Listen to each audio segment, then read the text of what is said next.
ഉലുവാപ്പൊടിയും കൂടി ചേർത്ത് കൊടുക്കുക. ഉലുവാപ്പൊടി ഞങ്ങളുടെ കറിയിൽ അങ്ങോട്ട് ആവാൻ വേണ്ടി ഒന്ന് ചട്ടി പൊക്കിയിട്ട് താണ്ട് നല്ല തിക്കായിട്ടുള്ള കറിയാണ്. ഹലോ നമസ്കാരം, ഞാൻ ക്രിസ്റ്റഫർ മുക്കാട്. ഇന്നൊരു കേരച്ചൂര മുക്കാടൻ സ്റ്റൈലിൽ വെക്കാനായിട്ടാണ് ആഗ്രഹിക്കുന്നത്. അതായത് എരിയും പുളിയൊക്കെ നല്ലോണം ചേർത്ത്. അപ്പോൾ നമുക്ക് ആ വീഡിയോയിലൊക്കെ കിടക്കാം. ഇവിടെ ചട്ടി ചൂടായി അല്പം വെളിച്ചെണ്ണ ഒഴിക്കാം. എരിക്കറി ആയതുകൊണ്ട് സ്വല്പം കൂടുതൽ ഒഴിക്കാം, കുഴപ്പമില്ല. അപ്പോൾ ആദ്യം അതിലേക്ക് ചെറുതായി അരിഞ്ഞ ഇഞ്ചി ഒരു പീസ് ചേർത്ത് കൊടുക്കുക. 10 അല്ലി വെളുത്തുള്ളി, ഒരു 10-12 ചെറിയ ഉള്ളിയാണ് നമ്മൾ എടുത്തേക്കുന്നത്, അതും ചേർത്ത് കൊടുക്കുക. ഒരു 8 പച്ചമുളക്, എല്ലാം കൂടി നമുക്കൊന്ന് മിക്സ് ചെയ്ത് നല്ല മൂപ്പിച്ച് ഇങ്ങോട്ട് എടുക്കാം. ഉള്ളി ഏകദേശമൊക്കെ നമുക്ക് കറിവേപ്പിലയും കൂടി ചേർത്ത് കൊടുക്കാം.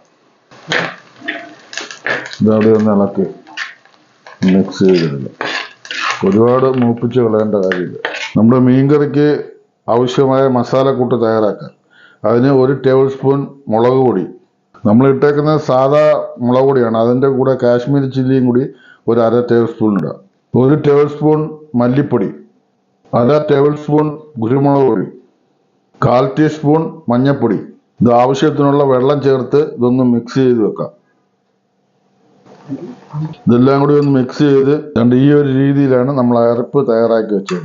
ഉള്ളിയും പച്ചമുളകും ഇഞ്ചിയും വെളുത്തുള്ളിയും എല്ലാം നല്ലോണം വാടി, ഈ ഒരു പരുവം മതി, കൂടുതൽ വാടി പോണ്ടാതെ. നമുക്ക് കൂട്ടി വെച്ചേക്കുന്ന അരപ്പ് ഇതിലേക്ക് ചേർത്ത് കൊടുക്കാം. കണ്ടില്ലേ, വെള്ളം ഒഴിച്ച് കുതിർത്ത് വെച്ചതാണ്. കാരണം നേരിട്ട് നമ്മൾ ഇടുമ്പോഴത്തേക്ക് അതിൻ്റെ ഒരു കാറ്റിലൊക്കെ വരും. ഇതാണ് നമ്മളിവിടെ ചെയ്തുകൊണ്ടിരിക്കുന്ന കറിയുടെ രീതി. ഇതാകുമ്പോഴത്തേക്ക് കരിഞ്ഞോ അതൊന്നും പോത്തില്ല, നല്ല മസാല കൂട്ടി നല്ല റെഡിയായിട്ട് വരും. നമുക്കിതെല്ലാം കൂടി ഒന്ന് എണ്ണയിലിട്ട് നല്ല വൃത്തിയായിട്ടൊന്ന് മൂപ്പിച്ചെടുക്കാം.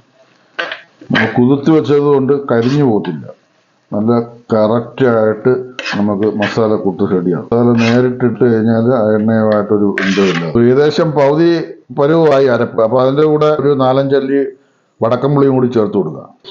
ഇതവിടെ ഒന്ന് മിക്സ് ചെയ്ത് അരപ്പ് നല്ലോണം മൂത്ത് തണ്ട എണ്ണയൊക്കെ നല്ല തെളിഞ്ഞു വന്നു. നമ്മുടെ അരപ്പ് തയ്യാറായി.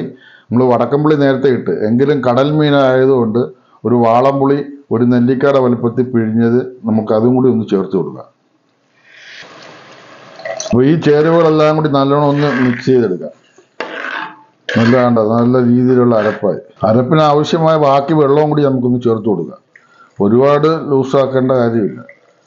കടൽ മീനായതുകൊണ്ട് നമ്മളിപ്പോൾ ഇത്രയാണ് വെള്ളം ഒഴിച്ചത്. അതിൻ്റെ തിക്ക് നിന്നോട്ടെ. കുഴപ്പമില്ല, അതുകൊണ്ട് നല്ല വൃത്തിയായിട്ടുണ്ട്. പാകത്തിനുള്ള ഉപ്പും ചേർത്ത് കൊടുക്കാം.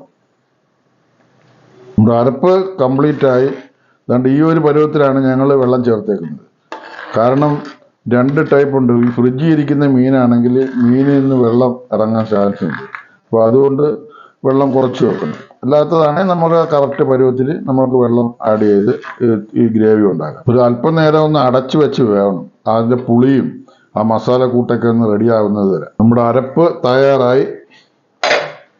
ഒന്ന് ഇളക്കി കൊടുത്തതിന് ശേഷം നമുക്ക് മീൻ അങ്ങോട്ട് ഇട്ട് കൊടുക്കാം. നമ്മൾ എടുത്തേക്കുന്നതെന്ന് പറഞ്ഞാൽ ഒരു 1/2 കിലോ കേരച്ചൂര. ചൂര ഒരു 3-4 സൈസ് ഉണ്ട്. ചൊറിയൻ ചൂര, സാദാ ചൂര, നെമ്മീൻ ചൂര, ഇത് കേരച്ചൂര. ഇപ്പം നമ്മൾ എടുത്തേക്കുന്നതെന്ന് പറഞ്ഞാൽ കേരച്ചൂരയാണ്. നമുക്ക് ഇതിലേക്ക് മീൻ പറക്കിയിടാം. നല്ല പീസായിട്ട് എടുത്തേക്കാണ്. ഒരു സൈസ് കല്യാണ പീസ് പോലുള്ളതൊക്കെ പല ടൈപ്പ് ഉണ്ട്. കല്യാണ വീട്ടിൽ കറിവെപ്പ്, ബോട്ടിൽ കറിവെപ്പ്, ഷാപ്പിലെ കറിവെപ്പ്. പക്ഷെ ഇത് മുക്കാടൻ്റെ സ്പെഷ്യൽ കറിവെപ്പാണ്, സ്വന്തം കറിയാണ്. നമ്മൾ മൊത്തം മീനും ഇട്ട് നമ്മുടെ കറക്റ്റ് വെള്ളമാണ്, വെന്ത് വരുമ്പോഴത്തേക്ക് കറക്റ്റ് പരുവമായി. അല്ലാണ്ട് ഈ ഒരു സൈസ് മതി, നമുക്ക് കൂടുതൽ വെള്ളം വെക്കണ്ട. നല്ല വൃത്തിയായിട്ട് ഇതായി. നമ്മൾ മീനെല്ലാം ആഡ് ചെയ്ത് നമുക്ക് നല്ലോണം ഒന്ന് മൂടി വെച്ച് നല്ല വൃത്തിയായിട്ട് വേവിച്ചെടുക്കാം. കറി ഏകദേശമൊക്കെ റെഡിയായി. ഇനിയെന്ന് പറയുന്നത് ഒരു ചെറിയ തീയിൽ വെച്ച് അല്പം കൂടി വെക്കുമ്പോഴത്തേക്ക് നല്ലോണം എണ്ണയൊക്കെ തെളിഞ്ഞ് നല്ല വൃത്തിയായിട്ട് വരും. നമ്മുടെ കറിയുടെ അവസാന ചേരുവകളാണ്.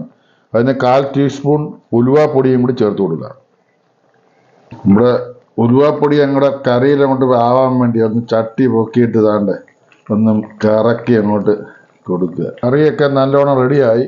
നമ്മുടെ ഉലുവയൊക്കെ ഇട്ടപ്പോൾ നല്ല മണമുണ്ട്. പിന്നെ പിഴിപുളിയും വടക്കംപുളിയും കൂടി ഇട്ടതുകൊണ്ട് നല്ല മാംസത്തിനൊക്കെ നല്ല പുളി പിടിച്ചിട്ടുണ്ട്. നമ്മുടെ കറി റെഡിയായി. ചക്കയുമായിട്ടൊന്ന് ടേസ്റ്റ് ചെയ്തൊക്കെ നോക്കാം.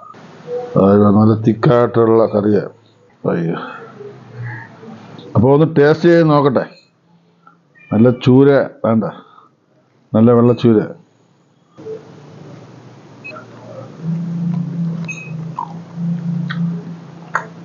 നല്ല എരിവുണ്ട്. ആ മീനൊക്കെ നല്ല വൃത്തിയായിട്ട് അരപ്പ് പിടിച്ചു, നല്ല തിക്കായിട്ടുള്ള ഗ്രേവിയാണ്. അപ്പം ചോറിൻ്റെ കൂടെയോ ചീഞ്ഞിയുടെ കൂടെയോ, ഇതിപ്പോൾ നമ്മൾ ചീമച്ചക്കയുടെ കൂടെയാണ് കഴിക്കുന്നത്, ചപ്പാത്തിയോ എന്ത് വേണമെങ്കിലും കഴിക്കാം. ഇതാണെങ്കിൽ എല്ലാവരും ഒന്ന് ട്രൈ ചെയ്യണം, ഈസി ആയിട്ട് വെക്കാവുന്നതാണ്. അപ്പോൾ എല്ലാവർക്കും ബായ്.